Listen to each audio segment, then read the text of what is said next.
Hi friends, welcome back to my YouTube channel. ಎಲ್ಲರೂ ಹೇಗಿದ್ದೀರಾ? ಚೆನ್ನಾಗಿದ್ದೀರಾ ಅಂತ ಭಾವಿಸ್ತೀನಿ. ಇವತ್ತಿನ ಒಂದು ವಿಡಿಯೋದಲ್ಲಿ ಮಂತ್ರಾಲಯದ ಮಂತ್ರಾಕ್ಷತೆಯ ಪ್ರಯೋಜನ ಮತ್ತು ಮಹತ್ವ ಏನು ಅಂತ ತಿಳ್ಕೊಳ್ಳೋಣ. ನಾವು ಮಂತ್ರಾಲಯಕ್ಕೆ ಭೇಟಿ ನೀಡಿದಾಗ ರಾಯರ ಒಂದು ಆಶೀರ್ವಾದವಾಗಿ ಮಂತ್ರಾಕ್ಷತೆಯನ್ನು ತೆಗೆದುಕೊಳ್ತೇವೆ. ಈ ಒಂದು ಮಂತ್ರಾಕ್ಷತೆಯನ್ನು ಕೆಲವರು ತಲೆ ಮೇಲೆ ಹಾಕ್ತಾರೆ, ಹಾಗೆ ಆ ಒಂದು ತಲೆ ಮೇಲೆ ಇಟ್ಟಂತಹ ಮಂತ್ರಾಕ್ಷತೆಗೆ ಕೆಳಗಡೆ ಬೀಳುತ್ತೆ, ಎಲ್ಲಿ ಬೇಕಂದರೆ ಅಲ್ಲಿ ಬಿದ್ದಿರುತ್ತೆ. ಸೊ ಈ ಮೂಲಕ ತಪ್ಪನ್ನು ನಾವು ಮಾಡುತ್ತೇವೆ. ಈ ಒಂದು ತಪ್ಪನ್ನು ಮಾಡಬೇಡಿ. ಈ ಒಂದು ಮಂತ್ರಾಲಯದಲ್ಲಿ ನೀಡಿದಂತಹ ಮಂತ್ರಾಕ್ಷತೆಯನ್ನು ಹೇಗೆ ನಾವು ಬಳಸ್ಕೊಳ್ಬೇಕು, ಇದರಿಂದ ಯಾವ ಒಂದು ಶುಭ ಫಲಗಳು ಸಿಗುತ್ತದೆ ಅಂತ ಇವತ್ತಿನ ಒಂದು ವಿಡಿಯೋದಲ್ಲಿ ತಿಳಿಸ್ಕೊಡ್ತೀನಿ. ವಿಡಿಯೋ ಕೊನೆವರೆಗೂ ನೋಡಿ, ಸ್ಕಿಪ್ ಮಾಡಿಬಿಡಿ ಅಂತ ಹೇಳ್ತಾ, ಹಾಗೆಯೇ ಇನ್ನು ನನ್ನ ಚಾನಲಲ್ಲಿ ಯಾರೆಲ್ಲ ಸಬ್ಸ್ಕ್ರೈಬ್ ಆಗಿಲ್ವೋ ಪ್ಲೀಸ್ ಸಬ್ಸ್ಕ್ರೈಬ್ ಆಗಿ ಅಂತ ಹೇಳ್ತಾ ಬನ್ನಿ ಇವತ್ತಿನ ಒಂದು ವ್ಲಾಗ್ ಸ್ಟಾರ್ಟ್ ಮಾಡೋಣ. ಅಕ್ಕಿಯಲ್ಲಿನ ಅಕ್ಷತೆ ಪ್ರತಿದಿನ ಪೂಜೆಯಲ್ಲಿ, ರಥಗಳಲ್ಲಿ, ಶುಭ ಕಾರ್ಯಗಳಲ್ಲಿ ಅಕ್ಕಿಯಲ್ಲಿ ಮಾಡಿದಂತಹ ಅರಿಶಿಣದ ಅಕ್ಷತೆ ಮತ್ತು ಕುಂಕುಮದ ಅಕ್ಷತೆ ಉಪಯೋಗಿಸುತ್ತೇವೆ. ಈ ಒಂದು ಮಂತ್ರಾಕ್ಷತೆ ಮಂತ್ರಿಸಿದ ಅಕ್ಷತೆಗೆ ಮಂತ್ರಾಕ್ಷತೆ ಎಂಬ ಹೆಸರು. ರಾಘವೇಂದ್ರ ಸ್ವಾಮಿಗಳ ಮಠದಲ್ಲಿ ಕೊಡುವುದು ಮಂತ್ರಾಕ್ಷತೆ. ಇಲ್ಲಿ ಮೂಲ ರಾಮರಿಗೆ ರಾಘವೇಂದ್ರ ಸ್ವಾಮಿಗಳಿಗೆ ಪೂಜೆ ಮಾಡಿ ಪ್ರಸಾದವಾಗಿ ಕೊಡುತ್ತಾರೆ. ಈ ಒಂದು ಪ್ರಸಾದ ವಿದ್ಯಾರ್ಥಿಗಳಿಗೆ ಜ್ಞಾಪಕ ಶಕ್ತಿ ಹೆಚ್ಚಾಗುತ್ತದೆ, ವಿದ್ಯಾಭಿವೃದ್ಧಿ ಆಗುತ್ತದೆ, ಸಕಲ ವ್ಯಾಧಿಗಳ ರೋಗಗಳು ನಿವಾರಣೆಯಾಗುತ್ತದೆ. ಪ್ರಯಾಣದಲ್ಲಿನ ತೊಂದರೆಗಳನ್ನು ಈ ಒಂದು ಮಂತ್ರಾಕ್ಷತೆ ನಿವಾರಿಸುತ್ತದೆ. ಮನೆಯಲ್ಲಿನ ಸರ್ವ ದೋಷಗಳು ನಿವಾರಣೆಯಾಗಿ ಉತ್ತಮವಾದ ಅಭಿವೃದ್ಧಿ ಹೊಂದುತ್ತದೆ ಎಂಬ ನಂಬಿಕೆ. ರಾಯರ ಮಂತ್ರಾಕ್ಷತೆಯನ್ನು ಶ್ರದ್ಧಾಭಕ್ತಿಯಿಂದ ಏನು ಮಾಡಬೇಕು, ಯಾವ ರೀತಿ ಬಳಸಿದರೆ ಗುರು ರಾಯರ ಅನುಗ್ರಹವನ್ನು ಪಡೆಯಬಹುದು. ಹಲವಾರು ಕ್ಷೇತ್ರಗಳಲ್ಲಿ ಮಂತ್ರಾಕ್ಷತೆಯನ್ನು ನೀಡಲಾಗ್ತದೆ.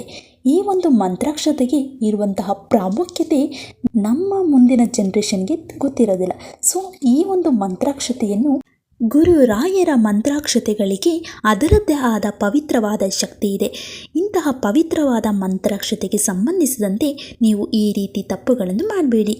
ಗುರುಗಳಿಂದ ಸಿಕ್ಕಿದಂತಹ ಮಂತ್ರಾಕ್ಷತೆ ಬಹಳ ಶಕ್ತಿಯುತವಾದದ್ದು. ಗುರುಗಳ ಮಂತ್ರಾಕ್ಷತೆ ಪಡೆದಂತಹ ಎಲ್ಲರಿಗೂ ಎಲ್ಲ ಕಾರ್ಯಕ್ಷೇತ್ರದಲ್ಲೂ ಯಶಸ್ಸು ಖಚಿತ. ಮದುವೆ ಶುಭ ಸಮಾರಂಭಗಳಲ್ಲಿಯೂ ಸಹ ಶುಭ ಸಂಕೇತವಾಗಿ ಈ ಅಕ್ಷತೆಯನ್ನು ಬಳಸಲಾಗುತ್ತದೆ. ಹಾಗೆಯೇ ಮದುವೆ ಮಾಡಿಕೊಳ್ಳುವಂತಹ ಹುಡುಗ ಹುಡುಗಿಯರಿಗೆ ಹಾಕುವಂತಹ ಆ ಒಂದು ಅಕ್ಷತೆಯಲ್ಲಿ ಸಾವಿರಾರು ಪ್ರಾರ್ಥನೆ ಇರುತ್ತದೆ. ರಾಯರ ಮಠದಲ್ಲಿ ನೀಡುವಂತಹ ಮಂತ್ರಾಕ್ಷತೆಯನ್ನು ನೀವು ಈಸ್ಕೊಂಡು ಏನು ಮಾಡ್ತೀರಾ, ತಲೆಗೆ ಹಾಕ್ಕೊಳ್ತೀರಾ. ಕೆಲವು ನಿಮಿಷಗಳಲ್ಲಿ ಕೆಳಗೆ ಬೀಳುತ್ತದೆ. ಮಂತ್ರಾಕ್ಷತೆಗೆ ಶಕ್ತಿ ಅಪಾರ. ಅದನ್ನು ಸರಿಯಾದ ರೀತಿಯಲ್ಲಿ ಬಳಸಿದರೆ ಎಲ್ಲ ಕೆಲಸಗಳಲ್ಲಿಯೂ ಯಶಸ್ಸು ಖಚಿತ. ಯಾವುದೇ ರೀತಿಯ ಆರೋಗ್ಯ ಸಮಸ್ಯೆಯಿಂದ ಮುಕ್ತಿ ಹೊಂದಲು ಈ ಒಂದು ಮಂತ್ರಾಕ್ಷತೆ ಬಳಸಬಹುದು. ಇನ್ನು ಯಾವ ಒಂದು ಕ್ರಮದಲ್ಲಿ ನಾವು ಮಂತ್ರಾಕ್ಷತೆಯನ್ನು ಪಾಲಿಸಬೇಕು ಅಂತ ನೋಡೋದಿದ್ರೆ, ರಾಯರ ಮಠದಲ್ಲಿ ನೀಡುವಂತಹ ಮಂತ್ರಾಕ್ಷತೆಯನ್ನು ಒಂದು ಬಿಳಿ ಬಟ್ಟೆಯಲ್ಲಿ ಹಾಕಿಕೊಳ್ಳಿ. ಅದನ್ನು ನಿಮ್ಮ ದೇಹದ ಬಲಭಾಗದಲ್ಲಿ ಇಟ್ಟುಕೊಳ್ಳಬೇಕು, ಅಂದರೆ ಬಲಭಾಗದ ಜೇಬಿನಲ್ಲಿ. ನಂತರ ಮನೆಗೆ ತೆಗೆದುಕೊಳ್ಳಿ. ಅದಕ್ಕೆ ಶ್ರೀಗಂಧವನ್ನು ನೀರಿನಲ್ಲಿ ಕಲಸಿ 1-2 ತುಳಸಿ ದಳವನ್ನು ಹಾಕಿ ತಲೆಗೆ ಪ್ರೋಕ್ಷಣೆಯನ್ನು ಮಾಡಿಕೊಳ್ಬೇಕು. ಗುರು ರಾಯರನ್ನು ನೆನೆಯುತ್ತಾ ಯಾವುದೇ ಒಂದು ಕಾರ್ಯ ಮಾಡಿದರೂ ಯಶಸ್ಸು ಸಿಗುವುದು ಖಚಿತ. ಬಟ್ಟೆಯಲ್ಲಿ ಇದ್ದಂತಹ ಅಕ್ಷತೆಯನ್ನು ತಲೆಗೆ ನಿತ್ಯ 2 ಕಾಳುಗಳನ್ನು ಹಾಕಿಕೊಳ್ಳಿ. ಮಂತ್ರಾಕ್ಷತೆಯನ್ನು ಶೇಖರಣೆ ಮಾಡಿಟ್ಟುಕೊಳ್ಳಿ. ಯಾವುದೇ ರೀತಿಯ ಸಮಸ್ಯೆ ಬಂದಾಗ ಈ ಒಂದು ಮಂತ್ರಾಕ್ಷತೆ ನಿಮ್ಮ ತಲೆ ಮೇಲಿರಲಿ. ರಾಯರ ಶ್ರೀರಕ್ಷೆ ನಿಮಗಿರುತ್ತದೆ. ನಮ್ಮ ಕಷ್ಟಕಾಲದಲ್ಲಿ ರಾಯರ ಈ ಒಂದು ಮಂತ್ರಾಕ್ಷತೆಯನ್ನು ಬಳಸಿ ನೋಡಿ. ರಾಯರ ಪವಾಡವನ್ನು ನೇರವಾಗಿ ನೋಡಿ.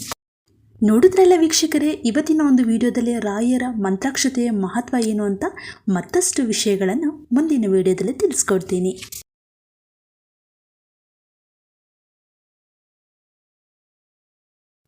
ಇವತ್ತಿನ ಒಂದು ವಿಡಿಯೋ ನಿಮಗೆ ಇಷ್ಟ ಆದರೆ ಲೈಕ್ ಮಾಡಿ, ಶೇರ್ ಮಾಡಿ ಆ್ಯಂಡ್ ಸಬ್ಸ್ಕ್ರೈಬ್ ಮಾಡಿ ಅಂತ ಹೇಳ್ತಾ ಇವತ್ತಿನ ಒಂದು ವಿಡಿಯೋ ಎಂಡ್ ಮಾಡ್ತಾ ಇದ್ದೀನಿ.